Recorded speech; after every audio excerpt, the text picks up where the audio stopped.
Episode की शुरुआत में हम देखते हैं कि हेजी के इलीगल एक्टिविटीज़ के कारण टियान को भी अपनी दुकान बेचनी पड़ती है और उसे उस शॉप को छोड़कर जाना पड़ता है। रात में होंगजिन और उसके बाकी दोस्त डिनर कर रहे थे, जहाँ पर डिनर करते करते वो लोग टियान की शॉप बंद होने पर बात करते हैं कि कैसे टियान इलीगल एक्टिविटीज़ में पकड़ा गया था। होंगजिन अपने बाकी दोस्तों को बोलता है कि वो लोग इलीगल एक्टिविटीज़ से दूर रहें और इन चीज़ों में ना पड़ें। वहीं बीजिंग में शाओमी अपने पेरेंट्स के साथ लिविंग रूम में बैठकर चैन के कॉल का वेट कर रही थी, जहाँ पर उसकी मॉम उसका मजाक उड़ाती है और बोलती है कि अगली बार वो उसे भी चैन की बेल्ट पर बांध देंगे ताकि जहाँ भी चैन जाए वहाँ पर शाओमी भी जा पाए। वो लोग बात कर ही रहे थे कि तभी शाओमी के घर के गेट पर कोई आता है। जब शाओमी चेक करती है तो वो और कोई नहीं बल्कि चैन होता है। चैन को लगता है कि शाओमी घर पर अकेली है, इसलिए वो आते ही उसे हक करता है। फिर शाओमी उसे धीरे से उसके घर पर पेरेंट्स से ही कहती है, जो सुनकर चैन अंदर आ जाता है और वो सभी लोग साथ में बैठकर लंच करते हैं। चैन उन लोगों के लिए यूनान से बहुत सारी चीज़ें लेकर आता है। वो लोग जब खाते हैं तो शाओमी के डैड फिर से चैन की आगे का क्या प्लान है इसके बारे में पूछते हैं। चैन बोलता है कि वो साउथ में बिजनेस के लिए गया था और अभी वो बहुत ही ज़्यादा डिटरमाइंड है बिजनेस करने के लिए। वो अपने आप को शाओमी के लिए वर्दी प्रूव करने के लिए सभी लोग अब मस्ती मजाक करते हैं और खाना खाते हैं। वहीं टियान के घर में जब वो सो रहा होता है तभी यान उसे उठाने की कोशिश करती है, पर वो उठता ही नहीं है। यान बोलती है कि वो काम से बाहर जा रही है। उसके निकलते ही वहाँ पर चैन आता है और टियान कहाँ है पूछता है तो यान बोलती है कि वो अंदर है। टियान के घर पर चैन उसे उठाता है और बोलता है कि वो कावड़ की तरह यहाँ पर बैठे रहने की जगह कुछ काम करे और उसकी बहन का अच्छे से ध्यान रखे। चैन उसे ये भी वार्निंग देता है कि अगर उसने उसकी बहन को अच्छे से नहीं रखा तो वो उनकी दोस्ती तोड़ देगा। चैन फिर अपने बीएएससी के दोस्तों को मिलने के लिए जाता है, जहाँ पर ये लोग बात कर रहे थे कि बीएएससी के साथ उनकी ज्वेलरी का कोलैबोरेशन का, जिसका ऑफर उन्हें बहुत ही अच्छा लगता है और चैन और उसका दोस्त उस ऑफर के लिए काफ़ी एक्साइटेड हो जाते हैं। घर आकर फिर वो शाओमी के साथ में हान को कॉल करके बीएससी के कोलैबोरेशन की बात करता है, जहाँ पर हान कुछ दिनों में बीजिंग आने वाला था। शाओमी भी अब चैन को देखकर काफ़ी खुश होती है, क्योंकि बहुत टाइम बाद चैन अभी फाइनली जाकर खुश था ये काम करके। सीन फिर अब होंगलिंग पर आता है, जो गो और उसके पेरेंट्स को पूछती है कि अभी उसने अच्छे से रेस्ट कर लिया है तो क्या वो वापस से ऑर्केस्ट्रा ज्वाइन कर ले। पर गुओ की मॉम इस टॉपिक को अवॉइड करती है और बोलती है कि होंगलिंग को अभी ये सब छोड़कर घर संभालना चाहिए, क्योंकि अभी इन चीज़ों के चक्कर में होंगलिंग और गुओ भी ज़्यादा टाइम स्पेंड नहीं कर पा रहे हैं। होंगलिंग को भी समझ में आ जाता है कि गुओ के पेरेंट्स नहीं चाहते कि वो फिर से जॉब करे, जिस पर वो काफ़ी ज़्यादा इरिटेट हो जाती है। गुओ की मॉम ये सुनकर बोलती है कि ये सब होंगलिंग की गलती है, जिसके कारण उसका बच्चा अबॉर्ट हुआ है, और बोलती है कि जब तक होंगलिंग उन्हें एक ग्रैंडसन ना दे दे वो लोग उसकी किसी भी जॉब वगैरह को अप्रूव नहीं करेंगे। ये सुनकर होंगलिंग गुस्से में वहाँ से निकल जाती है, जिसके बाद हम हान को देखते हैं जो कि फाइनली बीजिंग में आ जाता है और चैन के घर पर उससे मिलने के लिए आता है। शाओमी भी यहाँ पर उससे मिलती है और हान उन्हें जेड की ज्वेलरी जो ये वो लेकर आया था वो दिखाता है। उसके बाद चैन और हान उन ज्वेलरी को लेकर बीएससी के मास्टर जिन के पास जाते हैं वैल्यूएशन के लिए। मास्टर जिन की स्किल्स को एक्सपीरियंस करके चैन और हान दोनों ही उनके फ़ैन हो जाते हैं। मास्टर जेन को भी उनके बिजनेस का आइडिया बहुत ही अच्छा लगता है। वो उनके सारे प्रोडक्ट्स खरीद कर उसको बहुत ही अच्छा वैल्यू करते हैं। रात में फिर शाओमी और चैन हान के साथ डिनर करते हैं और सेलिब्रेट करते हैं। उनके पहले सारे गुड्स सोल्ड हो गए थे। हान बोलता है कि कल वो यूनान जाकर ज़्यादा गुड्स की सप्लाई का मेक श्योर करेगा। वो लोग अब बात कर रहे थे, तभी हान बोलता है कि उसने अपने सारे पैसे इस प्रोडक्ट में डाल दिए हैं और अभी उसके पास पैसे नहीं हैं। तो चैन बोलता है कि वो उसे पैसे देने में हेल्प करेगा रॉ मटेरियल के लिए। डिनर के बाद शाओमी और चैन बाहर घूम रहे थे, जहाँ पर शाओमी पूछती है कि वो पैसों का इंतज़ाम कैसे करने वाला है। तब चैन बोलता है कि उसके पास कुछ सेविंग्स हैं। उसके बाद वो टियान को पूछेगा कि क्या वो पैसे कहीं से बोरो कर सकते हैं। शाओमी बोलती है कि उसके पास भी थोड़ी सी सेविंग है जिसे चैन ले सकता है, लेकिन चैन उसे मना कर देता है। अगले दिन फिर चैन टियान को सारी चीज़ें बताता है, जहाँ पर जेड बिजनेस का सुनकर वो तो काफ़ी ज़्यादा फैसिनेट हो जाता है। चैन फिर टियान से उसके रिच फ्रेंड्स का कॉन्टैक्ट मांगता है, जहाँ टियान बोलता है कि उसके पास सेविंग्स है बिजनेस वगैरह के लिए, वो चैन को दे देगा और कहता है कि इस बिजनेस में वो हान को पूछे कि शेयर होल्डर बन जाए क्या। कुछ दिनों के बाद चैन हान को पैसे भेज देता है और इन्फॉर्म करता है कि उनका लास्ट लॉट ऑफ प्रोडक्ट बहुत ही अच्छे से सेल हुए हैं और उन्हें ज़्यादा गुड्स चाहिए। हान बोलता है कि ठीक है, वो गुड्स के साथ वापस से बीजिंग आ रहे हैं। बीजिंग आने के बाद उनके गुड्स का भी उन्हें अच्छा प्रॉफिट मिलता है। जिस वजह से ये लोग साथ में ड्रिंक करते हैं और खाना खाते हैं। ड्रिंक करने के बाद टियान और चैन हान से बात करते हैं, जहाँ पर हान पहले प्रॉफिट का 50% चैन को दे रहा था। चैन मना करता है, पर थोड़ा सा कन्विंस करने के बाद चैन हान का पार्टनर बनने के लिए मान जाता है। ये लोग अब आगे ही ऐसे साथ में बिजनेस करने का प्रॉमिस करते हैं और बोलते हैं कि अब से वो लोग एक फैमिली है। चैन फिर काफ़ी दिनों के बाद रिहैबिलिटेशन सेंटर भी जाता है और बाकी लोगों को मिलकर खुश होता है। वो उन लोगों के लिए फ्रूट्स लेकर आया हुआ था, जहाँ पर उसे पता चलता है कि वो मशीन्स जो कि चैन के लिए लाए थे वो सभी खराब हो गई है और यहाँ पर और कोई उन्हें यूज़ नहीं कर पा रहा।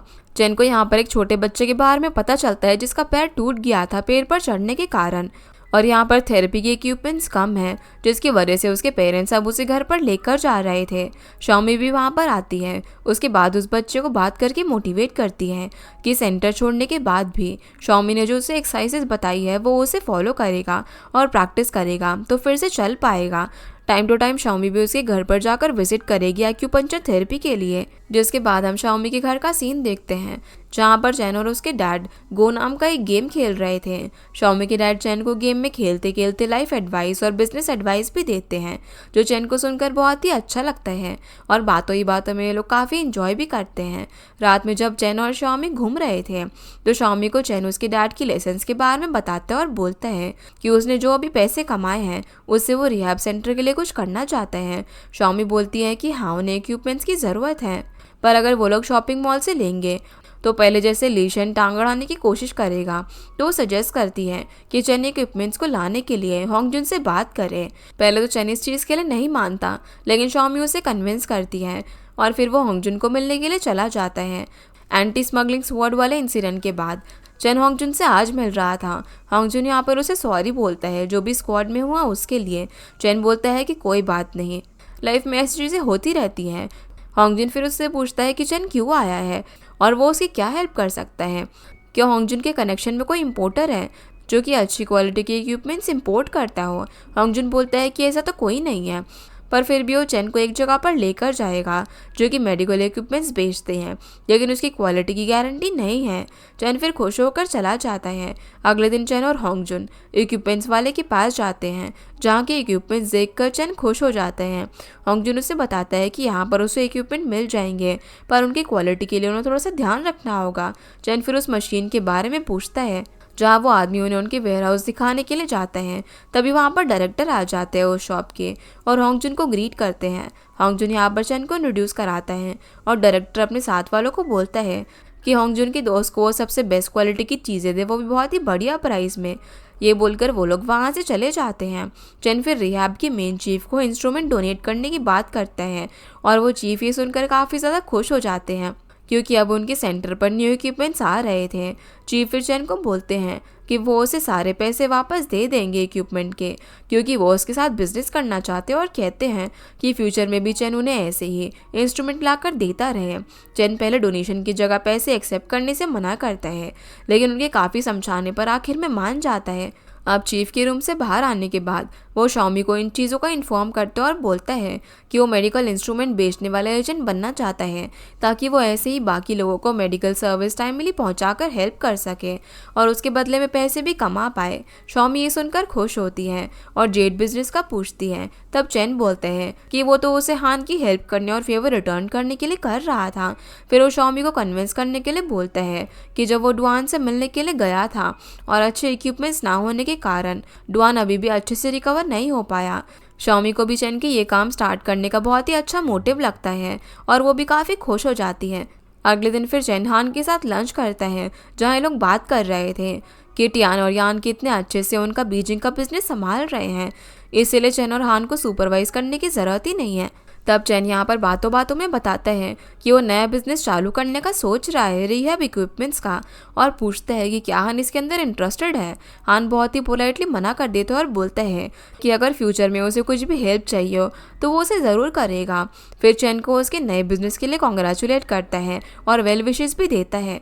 चेन भी घर आकर अपने नए बिजनेस के आइडिया को टियान और यान के साथ शेयर करता है, उन्हें इन्फॉर्म करता है कि कैसे वो इसके थ्रू लोगों की हेल्प करना चाहता है। चेन ये भी बताता है कि इस बिजनेस को ज्वाइन करने में फांगजी भी इंटरेस्टेड है और धीरे से टियान बोलती है कि उसके पुराने दोस्त भी उनका ज्वेलरी बिजनेस ज्वाइन करना चाहते हैं, लेकिन हान के अप्रूव ना करने के कारण नहीं कर पाए। तो टियान सजेस्ट करता है कि क्या वो लोग उनका नए बिजनेस ज्वाइन कर सकते हैं। तो चेन बोलता है कि ऑफकोर्स वो लोग कर सकते हैं।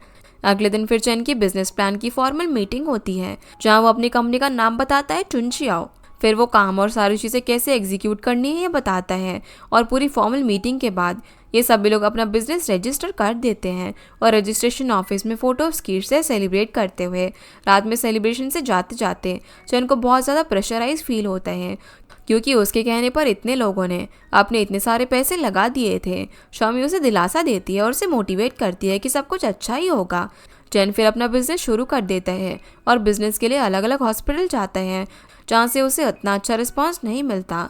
रात में जब टियान के साथ चेन ये सब बातें शेयर करता है तो टियान उसे डायरेक्टर शिन से मिलने के लिए बोलता है, जिनसे वो एंटी स्मगलिंग स्क्वाड में मिला था, कि कहीं वो उनकी हेल्प करते। इसीलिए अब शिन उनसे मिलने के लिए जाता है।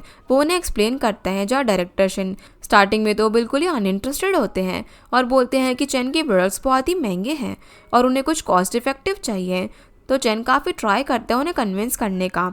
फिर वहाँ से डायरेक्टर शिन निकल जाते हैं।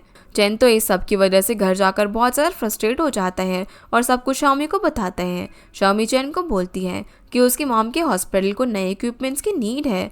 अगर चेन उसकी मॉम को कन्विंस कर पाएगा तो उसकी मॉम बाकी हॉस्पिटल को भी उसी कंपनी के प्रोडक्ट्स रिकमेंड करेंगी। इसीलिए अगले दिन चेन और शाओमी मॉम को अपनी पिच सुनाते हैं और ऐड करते हैं कि वो स्टार्ट के फ्री ट्रायल्स देने को भी तैयार हैं मार्केट में क्रेडिबिलिटी गेन करने के लिए। शाओमी की मॉम ये सुनकर बहुत ज़्यादा खुश हो जाती है, क्योंकि एजेंसीज कभी भी फ्री ट्रायल प्रोवाइड नहीं करती और बोलती हैं कि वो कल उसके साथ उनके हॉस्पिटल आए। अगले दिन फिर चैन अपने प्रोडक्ट्स लेकर जाता है। उसके बाद अपने ऑफिस में आकर सभी को इन्फॉर्म करता है कि उन्होंने जिंसी हॉस्पिटल के साथ डील क्लोज कर ली है। सभी लोग ये सुनकर काफ़ी ज़्यादा खुश हो जाते हैं और सेलिब्रेशन का सोचते हैं। तभी यान को लेबर पेन होने लग जाता है और टियान और चैन उसे हॉस्पिटल लेकर जाते हैं। बहुत देर तक सर्जरी के बाद पता चलता है कि टियान एक बेटी का बाप बन गया है। चैन और टियान तो यहाँ पर बहुत ज़्यादा खुश और इमोशनल हो जाते हैं। इसके कुछ टाइम बाद चैन को डायरेक्टर शिन बुलाते हैं, क्योंकि उन्हें अब चैन की कंपनी के प्रोडक्ट्स बहुत ही अच्छे लगते हैं। डायरेक्टर की हेल्प के लिए कुछ फॉरेन डॉक्यूमेंट्स भी चैन अरेंज करवाता है उनका ट्रस्ट गेन करने के लिए, और उसके इक्विपमेंट्स की कैपेबिलिटीज़ और एफिशिएंसी दिखाकर उसे अपने हॉस्पिटल का भी इक्विपमेंट का कॉन्ट्रैक्ट दे देते हैं, जिससे कि चैन काफ़ी ज़्यादा खुश हो जाता है। जिसके बाद हमें होंगलिंग के घर का सीन देखते हैं। वहाँ जब गो थक हार कर आता है तो होंगलिंग उसे बोलती है कि उसके इतने घूमने से अभी तक कुछ भी नहीं हुआ, क्योंकि अभी तक कुछ बिजनेस आइडिया गो को नहीं मिला, जिस वजह से वो उसे सुनाती है। फिर जब गो ड्रंक होता है तो बोलता है कि उसके बाकी सारे दोस्त काफ़ी ज़्यादा वेल स्टैब्लिश्ड है और चैन भी। चैन का नाम सुनकर होंगलिंग वहाँ से जाती है। तभी गो पीछे से बोलता है कि वो होंगलिंग को गो को चूज़ करने पर रिग्रेट नहीं करने देगा।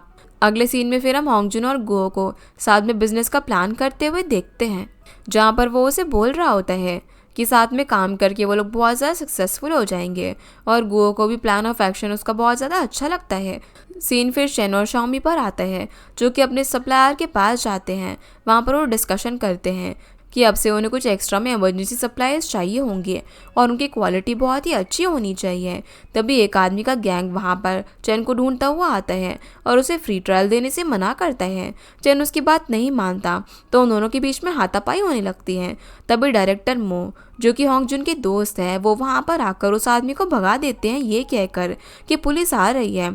पुलिस का सुनते ही वो गुंडे वहाँ से भाग जाते हैं। अब चैन को हाथापाई के चक्कर में हल्का सा स्पेन आ जाता है तो शाओमी उससे डर जाती है और उसे तुरंत ही हॉस्पिटल चेकअप के लिए लेकर जाती है। हॉस्पिटल में डॉक्टर बताता है कि ऐसा कुछ भी नहीं है, लेकिन चैन को बहुत ज़्यादा ही लगी थी, इसीलिए उसे थोड़ा सा आराम से सब कुछ करना चाहिए, जल्दीबाजी नहीं करनी चाहिए। शाओमी को टेंशन में देखकर चैन बोलता है और समझाता है कि वो टेंशन ना ले। चैन अपनी तबीयत का अच्छे से ध्यान रखेगा और उसको परेशान ना होने के लिए बोलता है। वहीं टियान जब सप्लायर के पास जाता है एक अर्जेंट 5 इक्विपमेंट्स की नीड का बताकर, तो सप्लायर बोलता है कि उनके पास अभी सप्लाईज नहीं है। उसके बाद वो वहाँ से निकल जाता है। टियान टेंशन में खड़ा रहता है। तभी उसे वहाँ पर उसका एक पुराना नेबर मिलता है जो बोलता है कि वो भी इस बिजनेस में है और 5 मशीन के साथ टियान की हेल्प कर सकता है। टियान उसके साथ मशीन लेने के लिए चला जाता है वहाँ से। शाम को अब जब होंगजुन रेस्टोरेंट में बैठ के ड्रिंक कर रहा था, तभी उसे एक लड़की अप्रोच करती है जो कि लीशन की असिस्टेंट थी। उस लड़की को होंगजुन में इंटरेस्ट होता है, तो वो दोनों कहीं साथ में टाइम स्पेंड करने के लिए चले जाते हैं। रात में अब बहुत ज़्यादा ड्रंक होंगजुन अपने घर पर आता है तो सोफा पर ही सो जाता है। फांगजी जब उसके पास आती है तो देखती है कि उसकी शर्ट पर लिपस्टिक का निशान है। ये देखकर वो गुस्से में जाने लगती है, पर होंगजुन बोलता है कि फांगजी उसे चैन के साथ जो कुछ भी हुआ उसके लिए माफ़ कर दे, क्योंकि अब तो चैन भी उसे माफ़ कर चुका है और चैन की नई कंपनी के लिए होंगजुन ने उसे सप्लायर से मिलवाया था। फांगजी को ये होंगजुन की बातें गिनवाने की आदत बिल्कुल भी अच्छी नहीं लगती और वो इरिटेट होकर वहाँ से चली जाती है।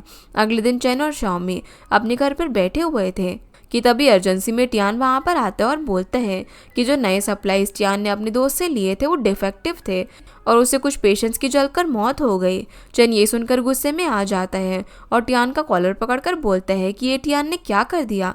टियान बोलता है कि उन लोगों को हॉस्पिटल सू करने वाला है और कंपनसेशन में बहुत पैसे मांग रहा है। चैन उसे बोलता है कि वो हॉस्पिटल में जाकर बात करें कि 5 दिन में वो सारे पैसे दे देंगे और टियान इसके लिए निकल जाता है। चैन तो यहाँ पर काफ़ी ज़्यादा परेशान होता है, पर शाओमी उसे सपोर्ट करते हुए बोलती हैं कि सब कुछ ठीक हो जाएगा, वो टेंशन ना ले। अब टाइम निकलता है और हम देखते हैं कि पैसे के बारे में बात करते करते टियान और चैन लड़ाई कर रहे थे। तभी शाओमी वहाँ पर डुआन का लेटर लेकर आती है। चैन उस लेटर को पढ़कर रोने लग जाते हैं। तब शाओमी भी उस लेटर को पढ़ती है तो पता चलता है कि डुआन की डेथ हो गई है। फिर रात में चैन अपने रूम में बैठकर डुआन की फ़ोटो देखकर अपने पुराने टाइम की मेमोरीज को याद करता है और रोने लग जाता है। कुछ दिनों तक चैन बहुत ज़्यादा सेक्लूडेड रहता है। उसके बाद एक सुबह को शाओमी उससे मिलने के लिए आती है ब्रेकफास्ट लेकर। चैन उसे बताता है कि वो इतने दिनों से मिलने के लिए नहीं आ पा रहा था क्योंकि वो अपने दोस्त की डेथ को प्रोसेस नहीं कर पा रहा था। फिर वो शाओमी को बोलता है कि कंपनसेशन के लिए चीज़ें हो जाएंगी, तो शाओमी बोलती है कि वो अपने पेरेंट्स से मांगती है पैसे, जो सुनकर चैन मना कर देते और बोलते हैं कि यान और चैन अपनी सारी सेविंग कंपनसेशन में लगा देंगे तो वो उस चीज़ से कवर हो जाएगा। अब ऐसे ही कुछ टाइम बीतता और हम देखते हैं कि चैन और बाकी सभी लोग एक रेस्टोरेंट में होते हैं जहाँ पर चैन टोस्ट रेस करता है हेल्थ सेंटर के लिए, जिसके चांसेस अब बंद होने के थे, लेकिन उनकी हेल्थ सेंटर ने ये क्राइसिस अच्छे से मैनेज कर लिया था। ये लोग अब बात कर रहे थे कि कैसे अभी इक्विपमेंट्स के लिए वो लोग किसी और पर डिपेंड ना होकर खुद ही प्रोडक्शन चालू करेंगे और इसी के लिए सभी लोग अपने ओपिनियंस और हेल्प का बताते हैं ताकि वो लोग इस काम के लिए टैलेंटेड लोगों को रिक्रूट कर सकें। डिनर के बाद चैन बहुत ज़्यादा ड्रंक हो जाता है और उसे शाओमी पकड़कर सोफे पर बैठाती हैं। ये दोनों बात करते हैं जहाँ पर चैन का बहुत ही बुरा इमोशनल ब्रेकडाउन हो जाता है डुआन को याद करते हुए। तब शाओमी उसे कंसोल करती है। यहाँ पर नरेटर भी हमें बताता है कि धीरे धीरे गुओ भी अपना बिजनेस होंगजुन की हेल्प के साथ सेटअप करता है और उसे बहुत ही अच्छा प्रॉफिट होने लग जाता है। होंगजुन फिर गुओ के साथ डिनर के बाद घर पर आता है। घर पर फांगजी और होंगजुन की फिर से आर्ग्यूमेंट हो जाती है कि कैसे होंगजुन अपना टाइम आने पर दूसरों को सेटअप करके फंसा देता है। फांगजी बोलती है कि वो नहीं चाहती कि चैन की तरह वो भी फंस जाए क्योंकि होंगजुन बहुत ही सेल्फिश है। ये सब सुनकर होंगजुन को बहुत ज़्यादा गुस्सा हो जाता है और वो अपना पॉइंट आर्ग्यूमेंट में रखता है कि वो ये सब कुछ फांगजी और उसकी फैमिली के लिए ही कर रहा है। फिर वो यहाँ पर उसे अपने सेल्फिश होने का रीज़न बताता है कि किसी को भी ऐसा नहीं लगना चाहिए कि वो फांगजी की रिच फैमिली के सामने कहीं पर भी लैग कर रहा है क्योंकि पहले होंगजुन पुअर था, इसीलिए फांगजी को बोलता है कि वो उसका पति है और उसे बच्चों की तरह लेक्चर देना बंद करे। ये बोलकर वहाँ से निकल जाता है। नरेटर फिर बताते हैं कि होंगजुन पहले सैड होने पर चैन के पास जाता था, पर जब से वो चैन से डिस्टेंट होने लगा इसलिए वो उसके पास नहीं जाता और उस लड़की के पास चला जाता है जिससे वो मिला था। जिसके अगले दिन शाओमी के पेरेंट्स चैन और उसके बारे में बात करने लग जाते हैं कि कैसे वो दोनों बहुत ही अच्छे कपल हैं, कि कैसे चैन ने बहुत ही कम टाइम और इश्यूज़ के बावजूद भी इतना अच्छा बिजनेस चालू कर लिया है। वो दोनों डिस्कस करते हैं कि कैसे अभी उन दोनों को शादी कर लेनी चाहिए। टाइम बीतता है और हम देखते हैं कि एक अच्छे दिन शाओमी और चैन की भी शादी हो जाती है, जिस सेरेमनी को बहुत ही मिनिमल लोग ही अटेंड करते हैं, जैसे शाओमी के पेरेंट्स और उनके क्लोज फ्रेंड्स। अब उसी दिन रात में चेन और शाओमी लेटे हुए थे, जहाँ पर चेन बताता है कि वो आज बहुत ही खुश है। शाओमी भी अपनी खुशी एक्सप्रेस करती है और फिर दोनों अपना स्वीट कपल मोमेंट स्पेंड करते हैं। फिर हमें नरेटर बताता है कि शादी के कुछ टाइम बाद शाओमी तो अपने हॉस्पिटल में बिजी हो जाती है। होंगलिंग बिल्कुल स्टेज छोड़ देती है। फांगजी और होंगजुन की मैरिज तो एकदम डिस्टेंट हो गई थी और चेन अपने करियर के एकदम पीक पर होता है। ऐसे ही एक रात को होंगजुन को गुओ का कॉल आता है, जहाँ ये लोग बात कर रहे थे कि वो लीशन के साथ अब काम नहीं कर सकते क्योंकि उन्हें बेस्ट प्रोवाइड करना है अपने क्लाइंट्स को। वो लोग अब चुनशियाओ हेल्थ सेंटर से जाकर बात करने का सोचते हैं अगले दिन। को यहाँ पर होंगजुन से ये भी पूछता है कि इतनी देर तक भी वो घर पर क्यों नहीं है, तो होंगजुन बोलता है कि वो थोड़ा सा किसी दोस्त से मिलने के लिए आया हुआ है। फांगजी भी अपने किसी दोस्त की बर्थडे पार्टी में गई है। अब फ़ोन रखने के बाद हम लोग देखते हैं कि होंगजुन उसी लड़की के साथ था जिससे वो उस दिन बार के अंदर मिला था। फ़ोन रखने के बाद गो भी होंगलिंग को बोलता है कि वो उसकी मॉम के द्वारा लाया हुआ सारा हर्बल मेडिसिन फेंक दे, क्योंकि अभी कितना भी ट्राई कर ले होंगलिंग प्रेग्नेंट नहीं होने वाली है। उसके बाद होंगलिंग अपनी पास की गलतियाँ याद करके रिग्रेट करती है कि कैसे उसने अपने बच्चे के साथ इतना बुरा किया।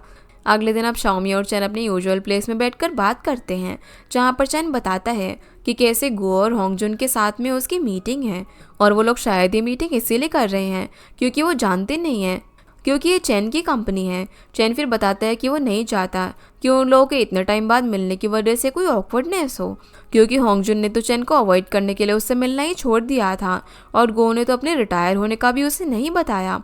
शाओमी फिर चैन की बातें सुनकर उसे बताती है कि कल उन लोगों को मिलने के बावजूद भी चैन की तरफ से कुछ भी बदलने नहीं वाला, क्योंकि उसने हमेशा से उन लोगों को छोटा भाई ही माना है। शाओमी चैन को बोलती है कि वो टेंशन ना ले और सब कुछ सही होगा। सीन फिर होंगलिंग और गुओ पर आता है, जहाँ हम देखते हैं कि उनके बीच में भी बहुत सारा डिस्टेंस आ गया था। होंगलिंग से गुओ सीधे मुँह बात भी नहीं करता। फाइनली अब डी डे आ जाता है, जहाँ पर गुओ, होंगजुन और चैन वापस से मिलते हैं। होंगजुन और गुओ रेस्टोरेंट में बैठकर चेन शियाओ के रिप्रेजेंटेटिव का वेट करते हैं और चेन को आता हुआ देखकर दोनों शॉक हो जाते हैं। होंगजुन फिर आगे जाकर चेन से बात करता है और गुओ तो यहाँ पर शॉक में ही था। ये लोग बैठकर बात कर रहे थे कि कैसे एकदम से चेन ने बहुत ही अच्छा फॉर्चून बना लिया। चेन बोलता है कि वो लोग उसे अपने किसी क्लाइंट की तरह नहीं बल्कि नॉर्मली चेन की तरह ही ट्रीट करे और बोलता है कि वो लोग उनके रेगुलर रेस्टोरेंट में ही चलते हैं। ये लोग फिर चेन की दोस्त के रेस्टोरेंट में चले जाते हैं और खाना खाते हैं, जहाँ बातों ही बातों में पता चलता है कि चेन के शेफ दोस्त की डेथ हो गई थी कुछ साल पहले और इसीलिए उसने ये रेस्टोरेंट भी खरीद लिया ताकि वो उसकी फैमिली को सपोर्ट कर पाए। चेन यहाँ पर बोलता है कि अभी भी कुछ भी नहीं बदला है, तो वो बिल्कुल अनइंटरेस्टेड रहकर बोलता है कि कभी भी कुछ सेम नहीं रहता।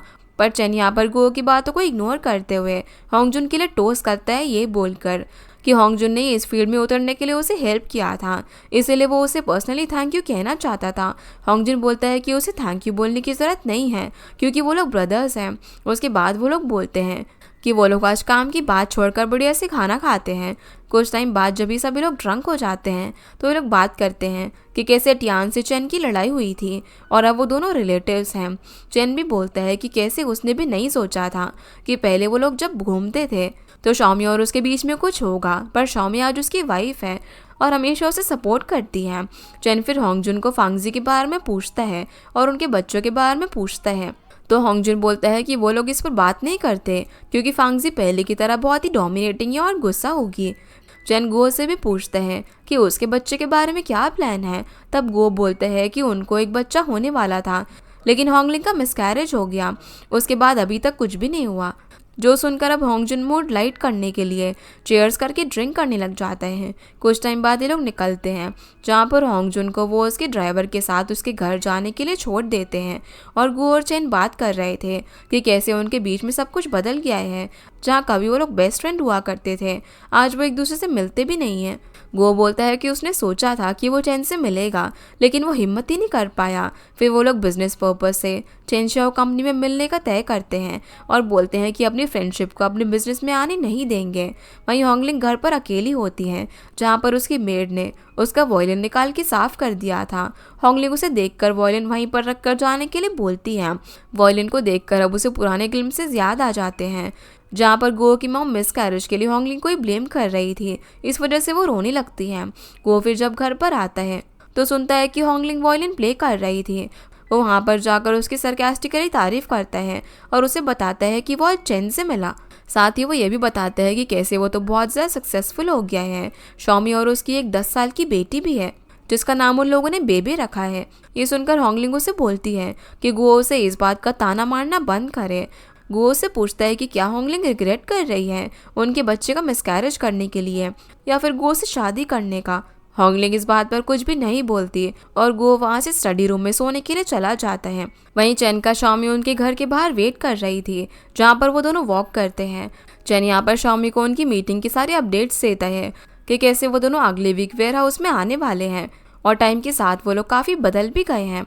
सीन फिर होंगजुन पर आता है। वो जैसे ही अपने घर पहुंचता है तो फांगजी के लिए फ्लावर्स लेकर आता है। उससे मिलने के बाद वो बताता है कि आज वो चैन से मिला था और चैन ने उसे बताया कि उसकी और शॉमी की एक 10 साल की बेटी है जिसका नाम उन्होंने बेबे रखा हुआ है। होंगजुन फिर फांगजी को पूछता है कि उसने उसको क्यों नहीं बताया चैन की बेटी के बारे में। और इसी के साथ हमारा ये एपिसोड यहीं पर ख़त्म हो जाता है। तो गाइस ये थी आज की वीडियो एंड होप आप लोगों को ये वीडियो पसंद आई होगी। तो इस वीडियो को लाइक कर चैनल को सब्सक्राइब ज़रूर कीजिएगा। आपसे फिर मिलते हैं इस ड्रामा के अगले एपिसोड में। तब तक के लिए गुड बाय।